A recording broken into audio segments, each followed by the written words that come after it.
Hey there, Guardians. Relapse here, bringing you another daily Destiny video.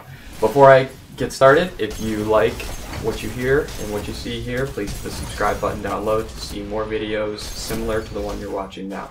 In the background, I have some gameplay that I got of myself earlier. Some fun game watching over the B territory. So again, please like and subscribe as you see fit. Okay, some things that I would like to talk about is kind of what's going to be coming in the Taken King. I'm interested in a few things. Number one, more bounties, especially for the different factions.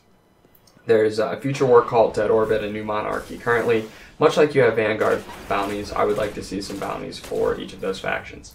I'm one of those players who just really likes to level up and get their rep up with each faction and try to experience the game as much as possible. I don't really care that much for collecting ships and emblems and this and that, but what I'm more interested in is just the overall rep for each faction. As many of us know, as you increase with your rep, you get different engrams and different packages and things like that. I've actually had some pretty lucky rolls on engrams. I rolled the last word and Plan C and engrams within 20 minutes of each other. So that's exciting, and I enjoy those things, and it keeps me coming back.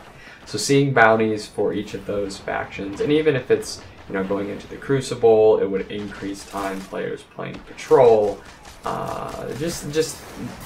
It would increase playtime in general.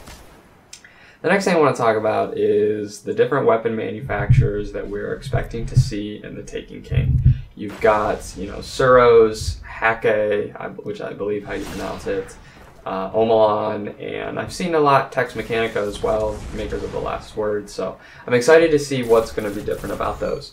I would enjoy seeing longer quest lines for certain weapons. Exotics that maybe you can obtain after completing a quest line that will take you a week to complete.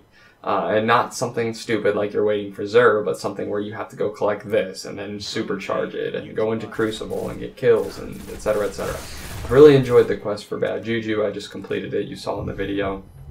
The quest for Thorn was enjoyable as well. The quest for Thorn was actually quite challenging because I didn't have a primary void weapon. But anyway, seeing more weapon quest lines like these I think would be beneficial to the game overall. Destiny, it spoke in its inception about how, you're going to see a weapon and know that the Guardian has been through this or been through that. And that's not necessarily true for exotics. Exotics with Xur around, you can purchase weapons and that sort of thing. I want to see bigger quests. When you see the Thorn, maybe when it first came around, although I was under the impression that it wasn't very good, and it got the buff, and that's why most people are using it right now.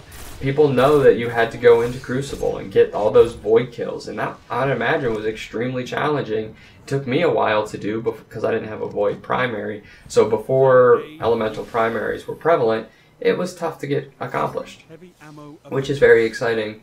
And I want to see more like that. I want to see a weapon that stands out, a skin that is similar to, Yellowhorn, or I think Bad Juju has a pretty interesting skin as well. So I want to see more like that. Skolas, seeing those weapons like Queen Breaker's bow and the Lord of Wolves, so seeing those exotics, tells me that that person has completed Prison of Elders. They killed Skolas, they went through and did everything.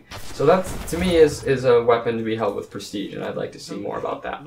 Okay, guys, I appreciate you listening, and again, like and subscribe if you enjoyed the video. Guardians, I will see you on the virtual. Enemy captured Zone A.